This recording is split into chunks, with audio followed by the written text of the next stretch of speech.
Bab 1536 Peralatan Set Legendaris. Para pemain yang berdiri dekat dengan Si Feng melihat penurunan tiba-tiba ke HP komandan mereka. Pemimpin persekutuan, apakah ada yang salah? Violet Cloud bertanya dengan penasaran saat dia melihat bar HP-nya. Pertempuran sudah berakhir, dan tidak ada musuh di sekitar mereka, namun Si Feng tiba-tiba kehilangan sebagian besar HP-nya. Akan sulit untuk tidak melihat sesuatu yang aneh. Tidak apa, aku baru saja mengambil beberapa kerusakan dari suatu barang, kata Si Feng sambil melambaikan kekhawatirannya dengan tangan. Lapisan biasa mungkin dalam bahaya jika mereka tiba-tiba kehilangan 10.000 HP, tetapi itu bukan masalah baginya. Masalahnya adalah debuff disintegrasi. Debuff tidak hanya menempatkannya dalam kondisi lemah, mengurangi atribut dasar sebesar 50%, tetapi juga membuatnya merasa agak lelah. Rasanya seolah-olah debuff itu menghilangkan konsentrasinya. Kerusakan karena suatu barang? Violet Cloud dan rasa ingin tahu yang lain tumbuh. Ini adalah pertama kalinya mereka mendengar item yang dijatuhkan melukai pemain. Mereka mengalihkan perhatian mereka ke bagian baju besi yang rusak di tanah. Bahkan setelah memeriksanya kadang-kadang mereka tidak melihat sesuatu yang tidak biasa. Sepotong armor yang rusak tidak memancarkan mana atau tekanan yang menakutkan. Si Feng tertawa mendengar jawaban mereka. Domain dewa memiliki banyak benda aneh dan misterius. Tidak setiap item bisa dinilai oleh mana atau tekanan yang dipancarkannya. Bahkan, beberapa item tampak tidak berbahaya, namun sebenarnya berakibat fatal bagi pemain. Si Feng tidak ragu bahwa sepotong baju besi hitam legam ini adalah salah satu item seperti itu. Meskipun menyimpan sejumlah kekuatan yang menakutkan, itu tidak menunjukkan apapun di permukaan. Meninggalkan item di tempat itu, Si Feng dengan ringan mengetuk jari pada armor untuk membuka panel atributnya. Bahkan dengan sentuhan sekecil apapun, Si Feng kehilangan 10.000 HP lagi. Namun, kali ini, karena dia hanya menyentuh sepotong baju besi selama sepersekian detik, hanya sedikit aura crimson melilit jarinya. Untungnya, debuff disintegrasi hanya bertahan 10 detik. Mustahil, barang macam apa itu? Semua orang ternganga ketika Si Feng kehilangan 10.000 HP lagi setelah menyodok baju besi hitam. Mereka tidak bisa membuat diri mereka percaya bahwa domain Tuhan memiliki item yang mematikan. Tidak diketahui, Si Feng mengerutkan kening. Biasanya, para pemain bisa, lebih atau kurang, memeriksa teks pengantar suatu barang meskipun mereka belum mengambilnya. Namun, yang ia dapatkan dari panel atribut baju besi adalah kata tidak diketahui. Ini berarti bahwa para pemain harus mengambil item dan menaksirnya untuk memeriksa panel atributnya. Sayangnya, mengambil sepotong baju besi hitam dan menyimpannya di tasnya terlalu berbahaya. Dia sudah kehilangan banyak HP setelah kontak singkat dengan item itu. Jika dia memegang baju zirah terlalu lama, dia kemungkinan akan mati sebelum dia bisa menyimpannya di tasnya. Apa item yang merepotkan? Si Feng menghela nafas. Segera, dia mengaktifkan Aura of Absolute Domain Bumi, membuat dirinya kebal terhadap semua kerusakan selama 10 detik. Setelah itu, dia menyambar potongan baju besi dan memasukkannya ke dalam tas tata ruangnya, menyelesaikan proses dengan kecepatan kilat. Meskipun Absolute Domain mencegahnya dari mengambil kerusakan, itu tidak melakukan apapun untuk menghentikan aura crimson mencemari tubuhnya. Pada saat Si Feng menyimpan potongan baju besi hitam pekat, aura crimson telah menodai seluruh tubuhnya. Sistem, kamu telah mendapatkan armor disintegrasi. The Manus Aura mengkontaminasi tubuh kamu, mengurangi atribut dasar kamu hingga 50% dan melemahkan pikiran kamu. Armor disintegrasi hanya dapat disimpan di ruang tas kamu, akan jatuh pada saat kematian, dan tidak dapat diperdagangkan. Ini, armor disintegrasi yang dikabarkan. Si Feng menatap armor hitam pekat di dalam tasnya karena terkejut. Untuk sesaat, dia benar-benar lupa tentang keletihan yang disebabkan oleh baju besi itu. Armor disintegrasi adalah salah satu bagian dari set disintegrasi, peralatan set legendaris yang terkenal di domain dewa. Seperti aks disintegrasi, set telah dibuat oleh kaisar pendiri Orc Empire. Karena kapak disintegrasi dan set disintegrasi, kekaisaran Orc telah menggunakan kekuatan yang tak tertandingi. Itulah sebabnya para Orc menghujani kekacauan di benua domain dewa.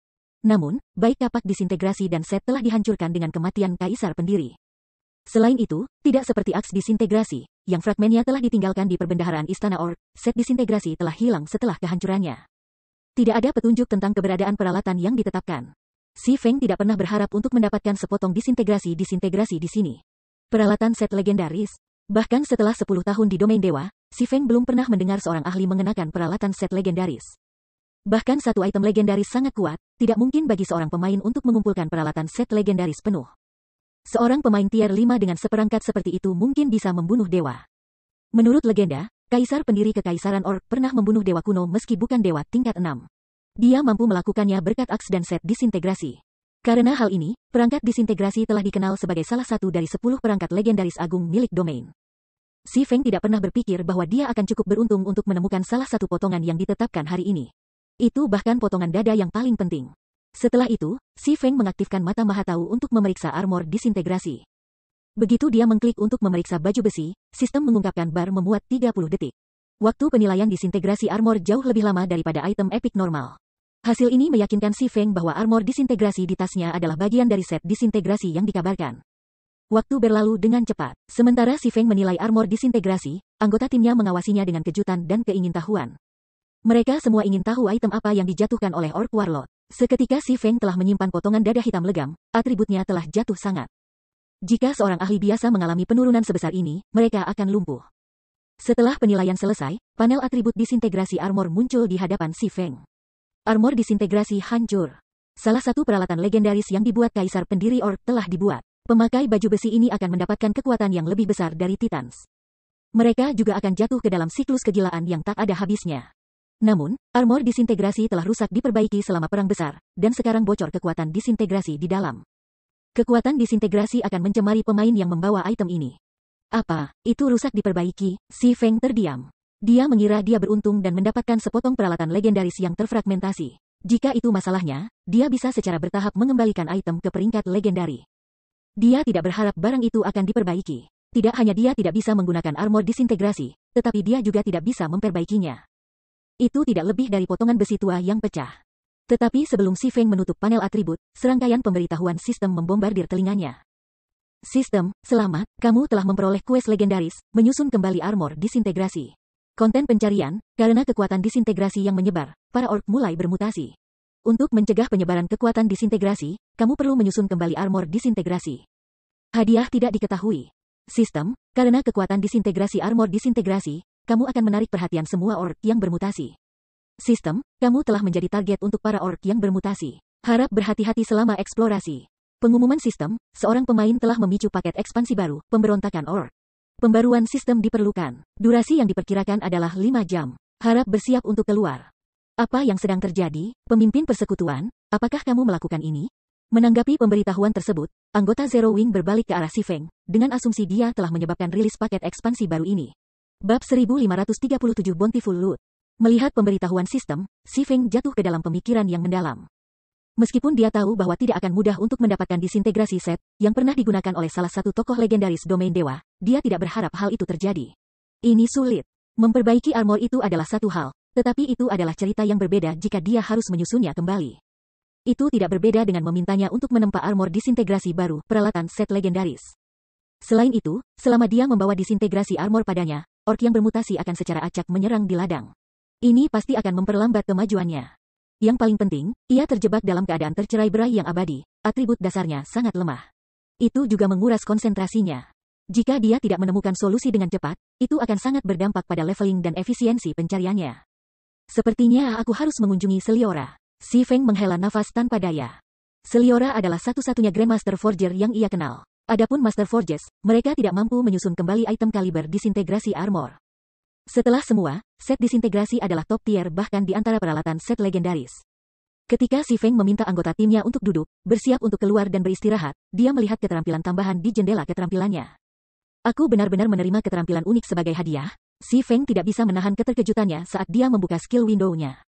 Tanpa disadari, ia telah memperoleh keterampilan unik yang disebut bidang disintegrasi, keterampilan domain yang hanya bisa digunakan ketika dipengaruhi oleh debuff disintegrasi. Bidang disintegrasi. Disintegrasi semua keterampilan dan mantra dalam radius 50 yard, keterampilan dan mantra di tingkat 2 dan di bawahnya akan dibatalkan. Sedangkan keterampilan dan mantra di atas tingkat 2 akan dilemahkan sebesar 50%. Semua entitas dalam jangkauan bidang disintegrasi akan mempertahankan pengurangan 30% untuk atribut dasar, fisik, dan stamina di samping kenaikan 300% pada tingkat konsumsi stamina dan konsentrasi mereka. Tidak ada cooldown. Jadi, masih ada manfaatnya untuk semua ini. Si Feng heran ketika dia membaca deskripsi bidang disintegrasi. Secara umum, hanya keterampilan domain tingkat 4 dan di atas yang tidak memiliki batasan seperti cooldown dan durasi. Dalam hal penindasan, bidang disintegrasi bahkan lebih efektif daripada proyeksi dunia. Semua pemain dalam jangkauan harus menanggung peningkatan drastis pada stamina dan konsentrasi mereka. Selain itu, tidak seperti World Projection, ia tidak perlu memainkan 5.000 kristal sihir untuk mengaktifkan skill baru ini. Satu-satunya downside nyata untuk disintegrasi bidang adalah bahwa tidak seperti proyeksi dunia, itu tidak membedakan antara teman dan musuh. Semua orang dalam jangkauan akan terpengaruh. Meski begitu, itu cukup mengesankan. Paling tidak, dia tidak perlu takut pertempuran kelompok ketika dia mengaktifkan bidang disintegrasi. Tidak seperti atribut dasar, itu tidak mudah untuk meningkatkan atribut tersembunyi seperti stamina dan konsentrasi. Atribut-atribut ini umumnya hanya mengalami transformasi kualitatif ketika pemain meningkatkan tingkatan mereka. Tanpa stamina dan konsentrasi, pemain tidak akan bisa bertarung, bahkan jika mereka memiliki HP penuh. Mereka akan menjadi domba untuk disembelih. Setelah itu, Si Feng mengumpulkan sisa rampasan Orc Warlord dan Orc General telah jatuh. Di antara 100 plus item yang dijatuhkan, sebagian besar item di bawah standar. Selain armor disintegrasi, item terbaik yang dijatuhkan hanyalah topi baja lapis baja epic bernama Eye of Disaster. Itu adalah item papan atas untuk pemain kelas sihir.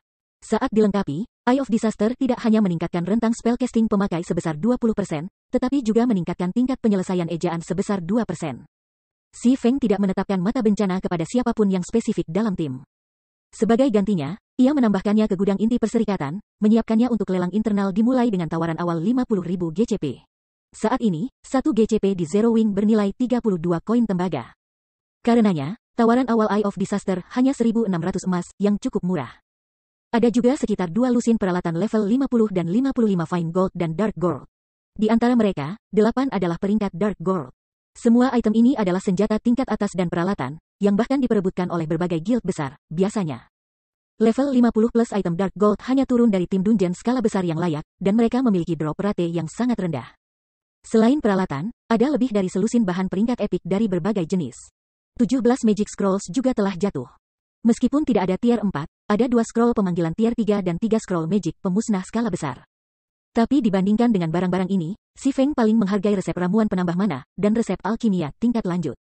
Berbeda dari mana potion dan mana recovery potion yang ditemukan di pasaran, mana enhancing potion tidak meningkatkan mana maksimum pemain atau membantu pemain memulihkan mana mereka. Sebagai gantinya, itu meningkatkan efek mantra sebesar 100% selama 20 detik. Itu adalah ramuan jenis mengamuk yang memiliki 10 menit cooldown. Ramuan jenis mengamuk tidak mungkin ditemukan di pasaran. Guild yang menghasilkan mereka umumnya menyimpannya untuk digunakan sendiri. Lagi pula, tidak semua pemain memiliki kesempatan untuk mempelajari skill berserk. Dengan mana enhancing potion, tim elite guild akan memiliki waktu yang jauh lebih mudah merampok dungeons. Ramuan itu sangat berguna untuk tabib. Selama 20 detik, tabib dapat menggandakan kapasitas penyembuhan mereka, sangat meningkatkan kemampuan bertahan tim. Jika mana enhancing potion dapat diproduksi secara massal, itu pasti akan memberikan dorongan signifikan bagi anggota elite Zero Wing untuk waktu yang singkat. Setelah Si Feng selesai mengatur jarahan, dia melihat waktu dan memperhatikan bahwa dia memiliki kurang dari 1 menit sebelum pembaruan sistem dimulai. Dia memanggil antarmuka sistem dan memilih untuk keluar dari domain dewa. Di tempat lain, pemain di beberapa kerajaan dan 2 kerajaan di sebelah Kekaisaran Orc sedang gempar. Setiap orang memiliki dugaan mereka sendiri tentang apa yang akan terjadi setelah paket ekspansi baru berlaku. Sementara itu, berbagai guild besar buru-buru bersiap menyambut paket ekspansi baru. Setiap paket ekspansi adalah peluang. Jika dimanfaatkan dengan benar, persekutuan bisa menikmati ledakan perkembangan. Di dalam sebuah restoran kelas atas di White River City, kirim seseorang untuk menyelidiki kekuatan yang memicu paket ekspansi baru dengan segera. Istana Hundred Flowers tidak boleh melewatkan kesempatan ini. Clint Shrue, ketua persekutuan Hundred Flowers Palace, mengeluarkan perintah begitu dia melihat pengumuman sistem. Kekaisaran Orc telah menjadi titik fokus bagi banyak guild besar. Sebelumnya, pemakaman surga mendapatkan lompatan pada sisa persekutuan dengan menangkap kota Orc yang paling mudah di Kekaisaran Orc. Dan manfaat yang telah dipetiknya sejauh ini telah membuat mereka semua ngiler. Sekarang seseorang telah memicu paket ekspansi baru yang berkaitan dengan Kekaisaran Orc. Ini adalah kesempatan yang sempurna untuk persekutuan kelas 1 seperti Istana Hundred Flowers untuk memecahkan status quo saat ini. Istana Hundred Flowers bukan satu-satunya guild yang bereaksi sedemikian rupa. Star Alliance, Heaven's Burial, dan guild besar lainnya telah meluncurkan investigasi mereka sendiri. Bahkan persekutuan tingkat pertama, Crimson Emperor, yang sementara beroperasi di Star Moon Kingdom, telah memerintahkan penyelidikan untuk mengetahui kekuatan mana yang bertanggung jawab atas pengumuman tersebut. Para pemain yang memicu paket ekspansi biasanya memiliki keunggulan tertentu dibandingkan pemain lain. Jika mereka dapat bermitra dengan para pemain ini, mereka dapat berbagi keuntungan ini ketika paket ekspansi baru mulai berlaku. Tetua Yuan, apakah kamu belajar sesuatu? Tanya Galaxy Past saat dia menyaksikan Yuan Tixin di layar. Ketika sampai pada informasi, tidak ada yang memiliki lebih dari pavilion rahasia. The Secret Pavilion memiliki mata dan telinga di hampir setiap sudut domain dewa. Ketika paket ekspansi menjamin pembaruan sistem offline, ia selalu mengirim orang-orangnya untuk belajar sebanyak mungkin. Aku punya sedikit informasi. Kamu harus bisa menebak guild mana yang bertanggung jawab untuk paket ekspansi ini, kata Yuan Tixin sambil membelai janggutnya. Mungkinkah itu benar-benar Zero Wing? Tanya Galaxy Pass, heran. Zero Wing tidak hanya membela Bewildering Forest Town dan memperoleh sejumlah besar guild honor points, tetapi juga memicu paket ekspansi baru. Zero Wing sama sekali tidak memberi peluang kepada guild lain. Sebagai tanggapan, Yuan Tixin mengangguk sebelum memutuskan panggilan. Paman Yuan, tidak ada yang bisa menghentikan kenaikan Zero Wing sekarang. Pertama, mereka membantu Phoenix Rain mengamankan tempat ketiga dalam kontes Thunder Island. Kemudian, mereka membangun sebuah kota di kerajaan Star Moon. Sekarang, mereka bahkan telah memicu paket ekspansi baru yang berkaitan dengan Kekaisaran Orc. Seiring berjalannya waktu, 9 naga kaisar akan memiliki waktu yang lebih sulit berurusan dengan Zero Wing, kata Purple Jade. Tersenyum ketika dia melihat melalui informasi yang dikumpulkan pavilion rahasia pada Zero Wing. Kamu benar, pemimpin persekutuan telah menghubungi aku, menginstruksikan kami untuk bernegosiasi dengan Zero Wing untuk kemitraan. Bukankah kamu berniat untuk menantang Martial Dragon pada akhirnya? Kamu dapat menggunakan kesempatan ini untuk berdebat dengan para pakar Zero Wing dan mendapatkan beberapa latihan, kata Yuan Tixin, mendesah dengan sedih. Sebelum dia menyadarinya, Zero Wing telah tumbuh dari persekutuan yang baru menjadi sebuah eksistensi yang bahkan serius harus ditangani pavilion rahasia. Bab 1538 0 sayap dalam sorotan. Saat pembaruan sistem domain dewa dimulai, para pemain secara paksa keluar dari game. Ketika pembaruan sistem dimulai, malam sudah tiba di domain dewa. Ini berarti bahwa saat ini siang hari di dunia nyata. Oleh karena itu, pembaruan sistem tidak terlalu memengaruhi pemain kelas pekerja. Sebaliknya, mereka bersemangat. Sementara itu, di dalam salah satu ruang pelatihan rahasia White Tiger Dojo, tutup kabin game virtual tiba-tiba terbuka. Seorang pria dengan tubuh yang kokoh kemudian naik keluar dari kabin. Ketika dia meninggalkan gubuknya, dia disambut oleh seorang lelaki setengah baya berpakaian putih di sofa di depannya. Meskipun kurang gerak, pria paruh baya ini memproyeksikan harga diri dan kekuatan alami.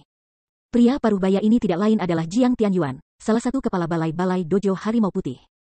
Hall Master, mengapa kamu ada di sini? Pria yang kuat itu bertanya dengan rasa ingin tahu ketika dia melihat Jiang Tianyuan. Untuk beberapa alasan yang tidak diketahui, cabang utama lebih fokus pada domain dewa, berharap bahwa berbagai dojo cabang akan membuahkan hasil. Tianji, kamu telah memainkan domain dewa untuk waktu yang cukup lama sekarang. Ceritakan tentang situasimu dalam permainan, Jiang Tianyuan dengan tenang menuntut sambil menyesap tehnya. Saat ini, aku berkembang dengan lancar di Purple Torrens Kingdom. Aku sudah membentuk geng dan menganeksasi beberapa lainnya. Kami juga telah memiliki lebih dari 10 toko di kota-kota NPC yang memiliki populasi pemain melebihi 500.000, jawab Tianji. Hanya saja, yayasan persekutuanku goyah. Dengan jumlah ahli kami saat ini, kami tidak memiliki cara untuk bersaing dengan berbagai guild besar. Aku akan membutuhkan lebih banyak waktu sebelum kita dapat melakukannya. Petik 2. Apakah kamu tidak mempekerjakan ahli persekutuan kelas 1 untuk melatih murid kami?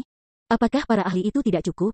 Jiang Tianyuan tidak bisa menahan kerutannya ketika dia mendengarkan laporan ini. Meskipun kami mendapat bantuan dari guild kelas 1, angkatan pertama dari apprentice hanya memulai pelatihan mereka beberapa waktu yang lalu. Sejauh ini sangat sedikit yang mencapai lantai 5 menara percobaan. Terlebih lagi, dengan perbedaan level, belum ada peserta magang yang dapat berkontribusi pada kekuatan tempur persekutuan secara keseluruhan, kata Fang Tianji, tersenyum pahit. Dia sangat meremehkan domain dewa. Guts domain jelas berbeda dari game-game realitas maya yang lalu.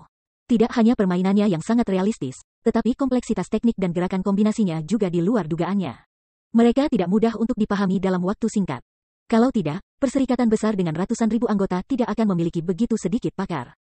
Meskipun magang White Tiger Dojo memiliki dasar yang kuat, itu saja. Yayasan-yayasan ini hanya memberikan titik awal yang lebih baik daripada pemain biasa dan memberikan kesempatan lebih tinggi kepada para peserta magang untuk menjadi ahli. Hanya magang yang benar-benar berbakat yang dapat meningkat dengan cepat dan mencapai lantai 5 menara percobaan. Namun, karena mereka telah bergabung dengan permainan sangat terlambat, mereka jauh di belakang pemain utama di level. Meskipun sistem dewa utama telah membuat beberapa penyesuaian, memungkinkan pemain baru untuk naik level sedikit lebih cepat, dan mereka mendapat bantuan dari pemain tingkat tinggi. Itu akan menjadi banyak waktu sebelum mereka menyusul. Bagaimana dengan ini? Kunjungi biduk dojo secara pribadi dan coba bujuk lagi. Kami dapat menegosiasikan kembali kondisi, kata Jiang Tianyuan setelah memikirkan masalah ini.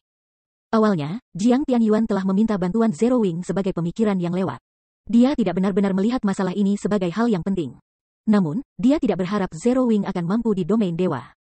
Dimengerti, aku akan segera mengatasinya, Fang Tianji mengangguk.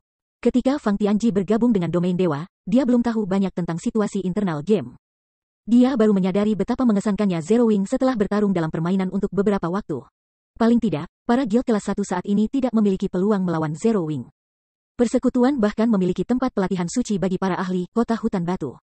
Persekutuan tingkat pertama yang sering bersekutu dengan mereka membawa mereka ke kota hutan batu, dan Fang Tianji harus mengakui bahwa arena pertempuran itu luar biasa.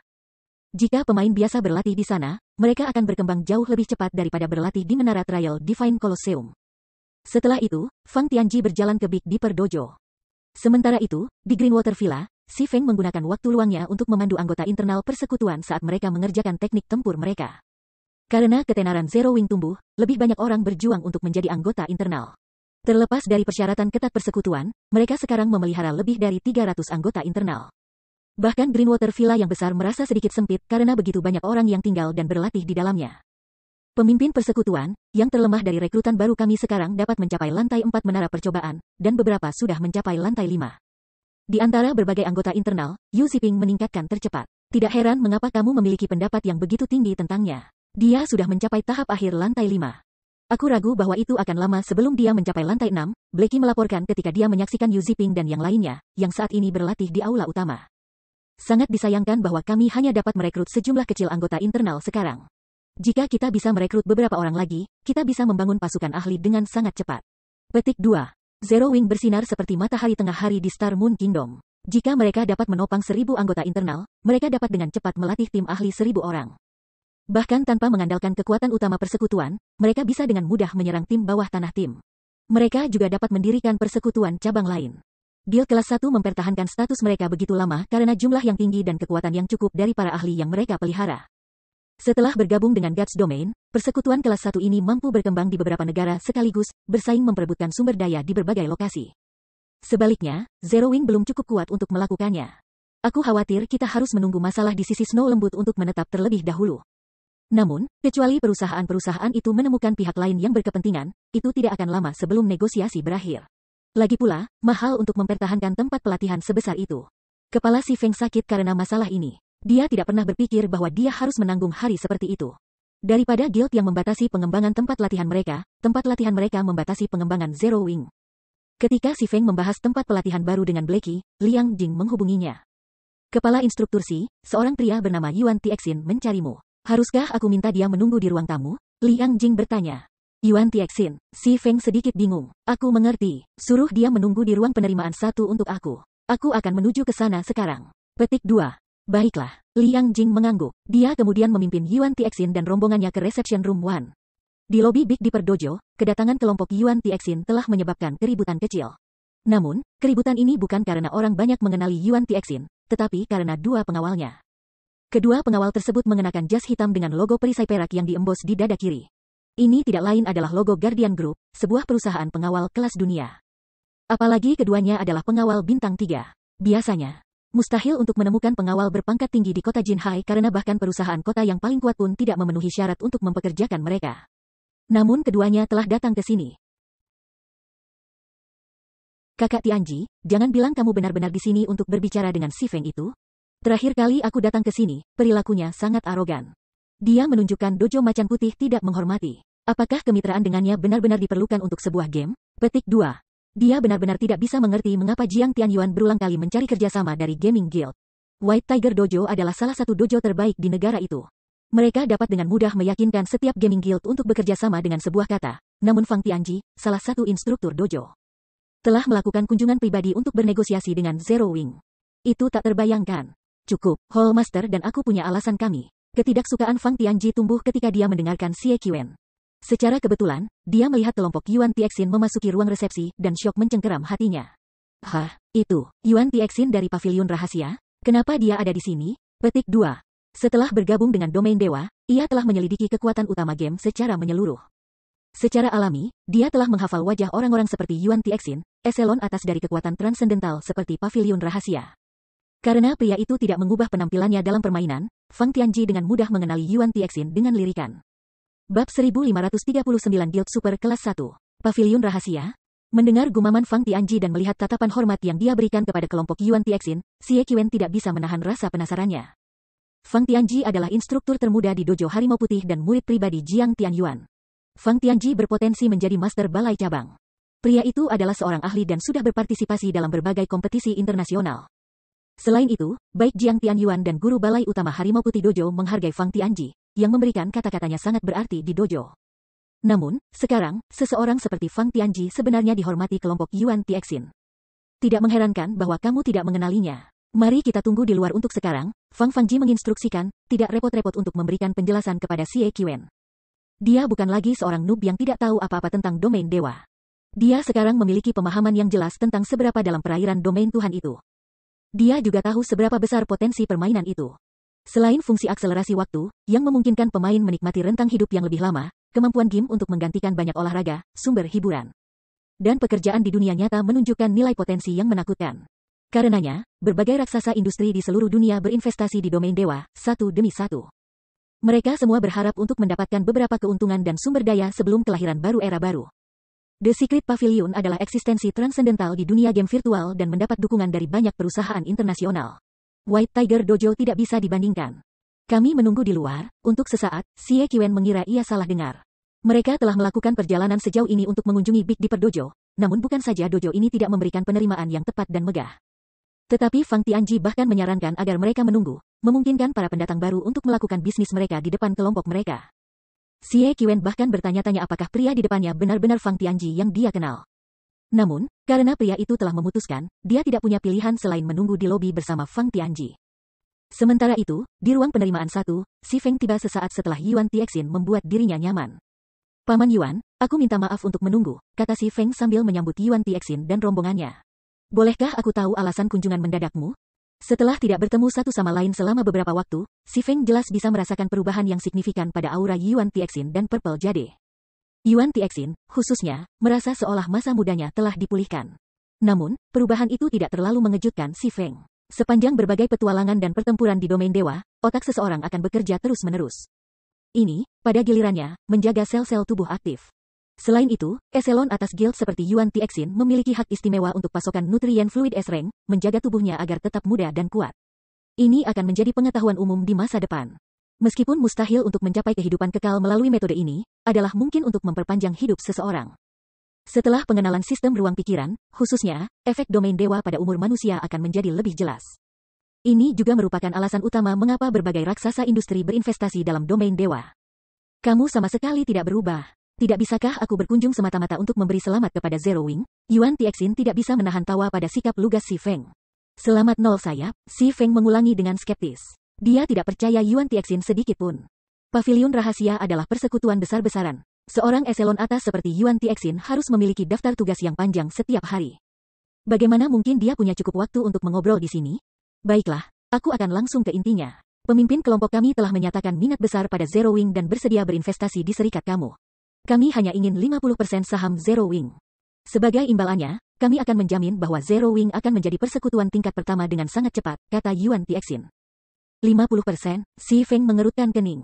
Dia tidak berharap Secret Pavilion memiliki selera makan yang begitu besar, tetapi dia harus mengakui bahwa tawaran itu menggoda.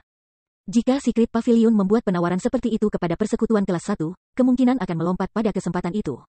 Setiap geng kelas 1 di dunia game virtual bermimpi menjadi geng kelas super tinggi. Meskipun hanya satu peringkat yang memisahkan keduanya, perbedaannya seperti itu antara langit dan bumi. Aku belum selesai. Selain menerima modal dari Secret Pavilion, Zero Wing akan menerima 2% saham Secret Pavilion. Dengan cara ini, Zero Wing tidak perlu khawatir tentang hak untuk berbicara dengan pavilion rahasia.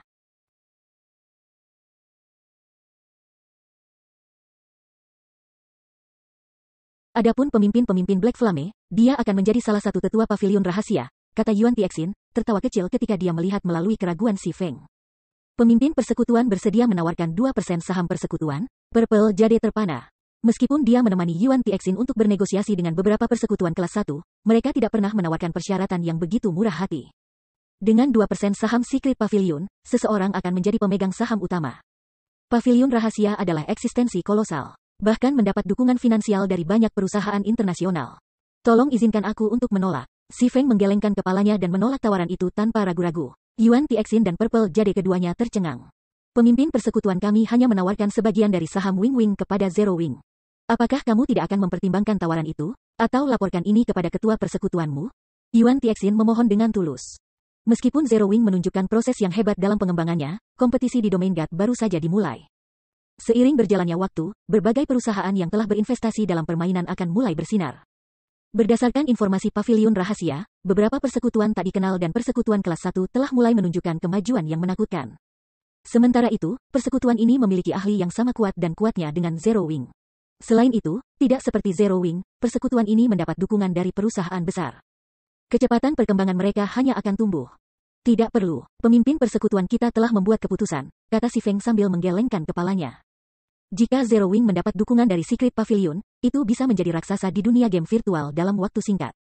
Namun, Si Feng dengan tegas percaya bahwa Zero Wing dapat melakukannya tanpa bantuan pavilion rahasia, itu hanya akan memakan waktu sedikit lebih lama. Aku mengerti, Yuan Tixin menghela nafas. Dia merasa bahwa Zero Wing sedikit percaya diri. Menjadi raksasa di dunia game virtual tidak mudah. Dia kemudian berkata, karena itu masalahnya, kami tidak akan memaksakan masalah ini. Aku akan pindah ke masalah berikutnya, kalau begitu. The Secret Pavilion tertarik pada salah satu kota Kekaisaran Orc dan ingin bantuan Zero Wing. Setelah tugas selesai, kami akan memberikan 10 kartu hitam dan 2 plot tanah berpotensi tinggi di kota-kota utama Kekaisaran Kiamat. Kami juga akan memberikan beberapa informasi yang dapat menentukan kelangsungan hidup Zero Wing. Petik 2. Informasi yang berkaitan dengan kelangsungan hidup Zero Wing, Si Feng tidak bisa menahan rasa penasarannya. Aku tidak mencoba menakutimu. Apakah kamu percaya atau tidak sepenuhnya terserah kamu. Apakah kamu tertarik dengan pertukaran ini? Yuan Tixin bertanya sambil tersenyum. Jika Zero Wing setuju, itu mungkin punya cukup waktu untuk bersiap, menghindari terlalu banyak kerugian. Pada kenyataannya, Yuan Tixin terkejut ketika menerima berita ini. Dia tidak pernah berpikir bahwa hal-hal akan berkembang sedemikian parahnya. Izinkan aku untuk menolak, kata Si Feng lagi, menggelengkan kepalanya. Meskipun aku tidak memiliki pemahaman yang jelas tentang situasi Kekaisaran Orc, aku tahu bahwa merebut kota-kotanya sangat sulit. Karena kamu telah meminta bantuan Zero Wing, kamu harus mengincar poin honor persekutuan kami. 10 kartu hitam dan 2 bidang tanah tidak cukup. Petik 2. Berapa banyak yang kamu inginkan, kalau begitu? Keserakahan Si Feng heran dengan jade purple. Si Feng tersenyum sebagai tanggapan, mengangkat 2 jari ketika dia berkata, aku ingin 20% dari keuntungan kota Orc. Ini adalah garis bawah Zero Wing. Bab 1540 kuil dewa jahat diaktifkan. 20%, kerutan ketat terbentuk di wajah Yuan Tixin. Harga permintaanmu terlalu tinggi. Apakah kamu tahu betapa sulitnya untuk menyerbu kota Orc? Itu bukan sesuatu yang bisa dilakukan hanya dengan memiliki beberapa tentara bayaran NPC. Petik 2. Pertahanan kota manapun di Kekaisaran Orc bisa membuat keputusasaan tingkat pertama. Mengesampingkan susunan sihir pertahanan yang melindungi kota-kota, hanya jumlah Orc yang mengumpulkan setiap kota dengan mudah melebihi 1 juta. Kota-kota Orc juga memiliki berbagai struktur pertahanan. Meskipun setiap kota hanya memiliki 3 Orc mitik yang melindunginya, ia memiliki ribuan Orc besar yang berperingkat Grand Lord. Jumlah tenaga kerja dan sumber daya yang dibutuhkan untuk merebut sebuah kota tidak mungkin dipenuhi oleh guild kelas 1. Harga permintaan aku tidak tinggi. Selain itu, aku merasa bahwa Zero Wing sepadan dengan harga ini. Jika kamu bersikeras pada harga kamu, aku hanya dapat mengirim 10.000 tentara bayaran NPC untuk membantu kamu. Namun, aku tidak akan mengirim siapapun dari persekutuan kita, Si Feng menjelaskan. Harga yang ditawarkan Secret Pavilion akan sangat menggoda bagi guild kelas 1. Lagi pula, memiliki 10 kartu hitam akan memungkinkan persekutuan untuk membiarkan anggota ahli mereka mendapatkan lebih banyak pengalaman tempur melawan pemain ahli lainnya. Yang akan sangat membantu dalam meningkatkan standar tempur anggota pakar tersebut.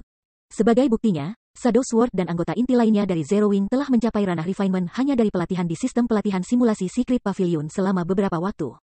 Sementara itu, Lance yang berpotensi tinggi di kota-kota utama Kekaisaran Kiamat adalah hal-hal yang tidak dapat dibeli bahkan jika seseorang menawarkan puluhan ribu emas. Belum lagi, pavilion rahasia sebenarnya menawarkan 2 bidang tanah tersebut. Selama seseorang membuka toko di tanah ini dan mengelolanya dengan baik, mereka dapat memperoleh banyak pendapatan. Sayangnya, meskipun kedua hal itu sangat menggoda, untuk Zero Wing saat ini, upaya yang harus dikeluarkan tidak sesuai dengan keuntungan yang akan diterimanya. Meskipun Si Feng tidak memiliki pemahaman yang jelas mengenai kota-kota di Kekaisaran Orc, dia tahu banyak tentang biaya menangkap kota-kota dari ras asing. Di Guts Domain, pemain menghadapi pertempuran gesekan yang panjang dan sulit jika mereka ingin merebut kota milik ras asing. Banyak nyawa harus dikorbankan, terutama ketika harus mematahkan susunan magis pertahanan kota. Dengan standar pemain saat ini, menipiskan energi penuh dari arai sihir pertahanan kota akan membutuhkan beberapa hari pengeboman konstan. Hanya serangan tier 5 dan di atasnya yang akan mampu melemahkan arai sihir pertahanan kota dengan jumlah yang signifikan. Butuh banyak upaya untuk menstabilkan pengembangan Zero Wing. Dia secara alami tidak bisa dengan santai menghabiskan sejumlah besar kekuatan tempur persekutuan untuk pavilion rahasia tanpa kompensasi yang sesuai. Kamu hanya akan mengirim tentara bayaran NPC? Yuan Tixin merenung dalam diam. Tujuan utama mereka dalam transaksi ini, untuk memulai, adalah untuk mendapatkan GHP Zero Wing untuk ditukar dengan tentara bayaran NPC. Jika mereka memiliki tentara bayaran yang cukup, mereka bisa mengalihkan perhatian Orc Mythic dan Grand Lords di dalam kota. Adapun anggota Zero Wing, pavilion rahasia tidak pernah berpikir untuk menggunakannya. Baik, namun, 10.000 tentara bayaran terlalu sedikit. Kami membutuhkan setidaknya 15.000. Petik 2. Itu tidak akan menjadi masalah, Si Feng mengangguk. Dia saat ini memiliki 50.000 GHP. Menyewa 15.000 tentara bayaran hanya membutuhkan 45.000 poin. Bagi Zero Wing, GHP tidak banyak berguna saat ini. Bagaimanapun, persekutuan harus menginvestasikan sebagian besar pendapatannya ke dalam pengembangan Zero Wing City. Persekutuan tidak punya waktu atau uang untuk merebut kota atau kota lain. Saat ini, tujuan terpentingnya adalah menemukan cara untuk membuat sejumlah besar koin dan kristal sihir. Kedua belah pihak menandatangani kontrak satu sama lain. Setelah itu, Yuan Tixin menyerahkan 10 kartu hitam kepada Si Feng. Adapun 2 plot tanah, Si Feng memilih untuk memiliki kedua plot yang terletak di Moon Bay City Empire Apokalipse. Meskipun Kekaisaran Kiamat berbagi sebagian besar perbatasannya dengan laut, kota-kota yang terletak dekat dengan laut hanya berjumlah 4. Moon Bay City adalah yang terdekat dari 4 ke Ocean Viewing Town. Di masa depan, jika perlu, dia juga bisa menggunakan tanah di Moon Bay City sebagai gudang sementara. Ini di sini adalah informasi yang aku sebutkan sebelumnya. Cara terbaik adalah jika kamu semua mulai membuat persiapan segera. Ketika saatnya tiba, tidak hanya beberapa kerajaan yang berdekatan dengan Kekaisaran Orc akan terpengaruh, tetapi bahkan Kekaisaran Naga Hitam akan menerima kerusakan besar. Awalnya, aku telah merencanakan untuk sedikit memperdebatkan Jade dengan para ahli persekutuan kamu, tetapi sekarang karena isi transaksi kami telah berubah. Kita harus kembali dan melakukan perubahan yang sesuai, kata Yuan Tixin saat dia menyerahkan sebuah amplop kepada Si Feng. Dia kemudian menghela nafas sebelum pergi bersama dengan Purple Jade dan pengawalnya. Mempengaruhi beberapa kerajaan, Si Feng tidak bisa membantu tetapi merobek amplop itu dengan penasaran. Setelah memancing kertas di dalam dan membaca isinya, dia langsung mencibir dan berkata, 9 naga kaisar benar-benar berani. Apakah dia tidak takut menggali kuburnya sendiri juga? Petik 2. Pesannya singkat dan to the point. Itu hanya menyatakan bahwa 9 naga kaisar telah membantu Kaisar Beast dalam mengadakan upacara pengorbanan dan telah mengaktifkan kuil dewa jahat di Kekaisaran Naga Hitam. Yang hanya merupakan bencana bagi sebagian besar pemain di Kekaisaran. Kuil dewa jahat yang terletak di sebuah kerajaan sama sekali berbeda dari yang terletak di kerajaan. Aktivasinya tidak hanya memberi Beast Emperor dorongan besar dalam status, tetapi ia juga akan dapat menggunakan altar pengorbanan, yang hanya tersedia di kuil dewa jahat di kerajaan. Yang memungkinkan binatang jahat dan iblis jahat di bawah kendalinya untuk berperang melawan satu sama lain. Sementara itu, para pemenang di altar pengorbanan akan melahap yang kalah dan potensi pertumbuhan mereka ditingkatkan. Dengan ini, Beast Emperor akan dapat menghasilkan Evil Beast dan Evil Demons yang kuat dengan lebih mudah. Diberi cukup waktu, Beast Emperor bahkan akan mampu menghancurkan seluruh kekaisaran. Ini juga alasan mengapa aktivasi kuil dewa jahat hampir menyebabkan kehancuran sebuah kerajaan di masa lalu. Saat ini, Beast Emperor sudah beroperasi di Kekaisaran Naga Hitam dan kerajaan sekitarnya, terus-menerus membunuh pemain dan memperluas kekuatannya. Menurut penyelidikan Pavilion Rahasia, alasan mengapa Kaisar 9 Naga memutuskan untuk bekerja dengan Kaisar Binatang adalah agar ia dapat menggunakan kekuatan Kaisar Binatang untuk memusnahkan Zero Wing. Dengan melakukan itu, ia akan dapat menghilangkan Phoenix Rain dari pendukung kuat dalam kompetisi untuk Pulau Guntur. Apakah kamu pikir kamu dapat memusnahkan Zero Wing dengan mudah? Si Feng tersenyum. Dia kemudian merobek-robek surat itu. Jika itu di masa lalu, aktivasi Kekaisaran Dewa Jahat di Kekaisaran Naga Hitam memang akan menimbulkan ancaman yang signifikan baginya. Namun, sekarang, situasinya telah berubah dengan selesainya pembangunan Zero Wing City. Apakah itu dalam hal pelanggaran atau pertahanan, sebuah kota jauh melampaui kota. Satu-satunya masalah sekarang adalah kristal sihir. Pertahanan kedua kota dan kota membutuhkan sejumlah besar kristal sihir untuk sepenuhnya menampilkan potensi sebenarnya. Tampaknya ada kebutuhan untuk dengan cepat mengamankan Vena Manatite itu. Si Feng merencanakan dengan diam-diam. Namun, kekuatan persekutuan saat ini masih belum cukup untuk mengamankan Vena. Kami akan membutuhkan lebih banyak pemain tier 2 sebelum kami bisa melakukannya. Aku harus memikirkan cara untuk membantu lebih banyak orang melalui promosi tingkat 2 mereka. Pulau Karna, tempat Vena Manatite berada, sangat berbahaya bagi pemain tier 1. Hanya pemain tier 2 yang bisa menjadi kekuatan tempur di sana. Namun, melewati promosi untuk tier 2 lebih mudah diucapkan daripada dilakukan. Saat ini, meskipun banyak pemain di pasukan utama Zero Wing telah mencapai level 50, peluang mereka untuk menyelesaikan hard mode promotion quest tetap suram. Tidak hanya mereka akan membutuhkan senjata dan peralatan yang lebih baik, tetapi mereka juga harus meningkatkan standar tempur mereka. Kepala instruktur, perwakilan dari White Tiger Dojo telah datang untuk menegosiasikan kerjasama dengan kamu lagi. Haruskah aku mengundang mereka sekarang? Liang Jing bertanya ketika dia memasuki ruang tamu. Lagi, Si Feng mengerutkan kening saat dia memikirkan komisi White Tiger Dojo. Mereka benar-benar menyusahkan. Kepala instruktur, White Tiger Dojo telah datang mencarimu beberapa kali. Jika kamu tidak bertemu dengan mereka sekarang, aku khawatir ini akan menjadi. Liang Jing buru-buru mencoba membujuk Si Feng ketika dia melihat bahwa dia berniat untuk menolak perwakilan Harimau Putih Dojo tanpa kendali. Pada titik ini, dia sama sekali kehilangan perilaku Si Feng. Jika itu adalah Ketua Xiao, dia akan pergi keluar untuk menyambut perwakilan White Tiger Dojo alih-alih membiarkan pihak lain meminta untuk bertemu dengannya. Sebaliknya, Si Feng tidak hanya menunjukkan ketertarikan apapun untuk bertemu dengan para perwakilan, tetapi dia bahkan berencana mengusir mereka. White Tiger Dojo adalah salah satu dojo teratas di negara ini. Itu bukan eksistensi yang bisa dibandingkan dengan biduk besar dojo. Jika mantan berharap, itu bisa dengan mudah menghancurkan biduk dojo. Namun, masalah yang lebih sulit dipercaya adalah bagaimana perilaku White Tiger Dojo. Meskipun menerima banyak penolakan, masih dengan putus asa mengirim perwakilan untuk bertemu dengan si Feng. Kemungkinan besar, jika dia mengatakan hal ini kepada orang lain, tidak ada yang akan percaya kata yang dia ucapkan. Baik-baik saja maka, biarkan mereka masuk. Si Feng mengangguk tak berdaya pada permohonan Liang Jing. Aku akan membawa mereka sekarang, kata Liang Jing, menghela napas lega mendengar kata-kata si Feng. Jika dia mengirim White Tiger Dojo pergi lagi, Ketua Xiao pasti akan terserang stroke.